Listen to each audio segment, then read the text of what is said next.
Welcome back to this series on basic economics, brought to you by the LIA. In this episode, we'll be discussing some historical background of economics, as well as better explaining the value of the modern free market system, as opposed to controlled economies. To begin with, there's an obvious dilemma that presents itself here as to where to start. Any discussion about this topic would naturally benefit greatly from an understanding of basic economics. But some basic historical facts can also provide a solid fundament for an understanding of the universality of the economic principles to be discussed. We will start with the latter in the hopes of better establishing the basis with which to explain the former. As we wade into the discussion, please remember, economics is a science which studies human behavior as a relationship between ends and scarce means which have alternative uses. Now, in the earliest days of our species, and unfortunately in some regions still, human economy was mostly at what would be called subsistence level. A subsistence economy produces just barely what is needed for survival. There are no real surpluses in production. Trade is usually conducted through barter or reciprocity, or gift-giving and receiving. This is most common in the earliest societies, clans, and other forms of kinship-focused organization, as well as other tribal societies. Technology has been the key factor that allows human beings to uplift their living standards from basic subsistence levels. When we talk about technology in this context, however, we are not just talking about technology in the sense of better plows, crop rotation systems, irrigation, and the like, but also social technology. This means the institutions and systems of organization which enable the degree of specialization required to lift an economy wholly up from the subsistence level. One historical consequence of this specialization was that it allowed for a greater concentration of wealth, which in turn creates more economic opportunities for the whole society. To use an example for illustrative purposes, in medieval Europe, while the manorial feudal system was in place, large swaths of land were owned by lords and ladies who held an absolute right to that land and what it produced. During times of economic difficulty and reduced security, people were known to willingly enter into serfdom. Willingly. As a serf, you are the property of the lord whose land you reside on. You are not a slave in the sense that a lord has no right to tie you to a millstone or a plow, or force you to work his kitchens through. A serf is connected to the land. He gets a part of the lord's land to maintain and work, and a smaller part to provide for himself and his family. A serf cannot simply leave the employ of their master. They must request and obtain or buy permission for this. In the crudest terms, this gave the lord an economic incentive to protect the serf over and above any esoteric duty. To a modern individual, this seems difficult to understand. Our day-to-day lives are so far removed from the cares, worries, and troubles of many of our ancestors, and making that choice seems incomprehensible to some. Then again, the Lord did not have the cameras with facial recognition software, population databases, or cell phone tracking capabilities, as those who try to convince us to make the same trade that they do.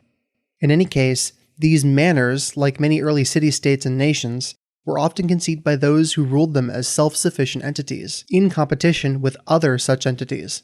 There were worries, not always unfounded, when it came to becoming dependent on imports, so protectionist policies, such as import tariffs, were the rule more often than not. The closer one gets to the modern day, the more the impact of technology becomes clear. The physical technology that enables transportation, communication, industrial production, the social technology that enables us to trust one another without knowing each other, maintain a system of law, and advance.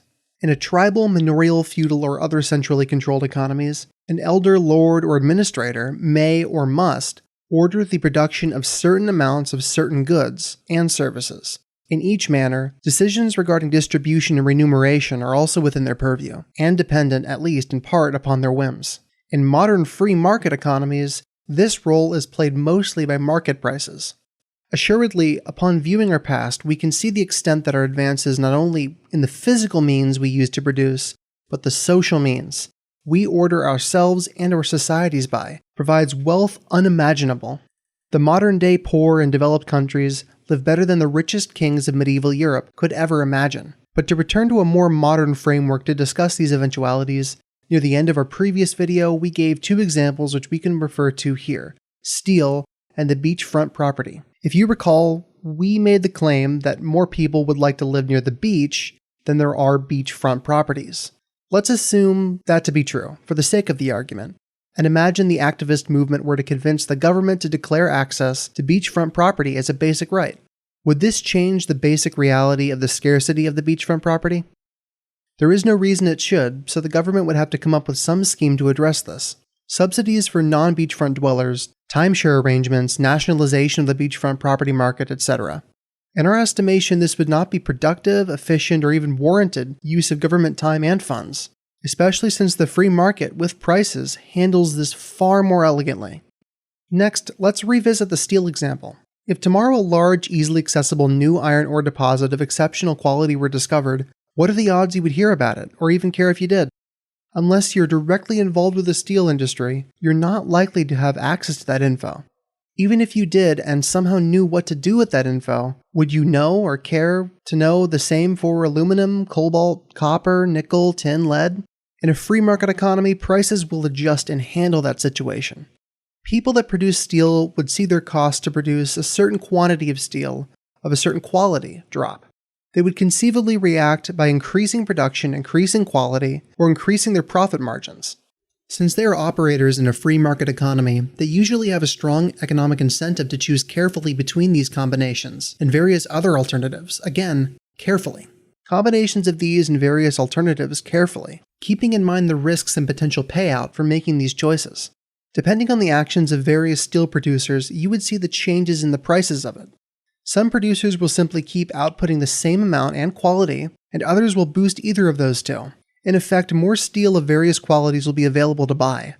Anyone buying steel has a vested economic interest in pitting these producers against each other, and trying to get what's the best deal for them that the steel producers will still take, as their customers do to them.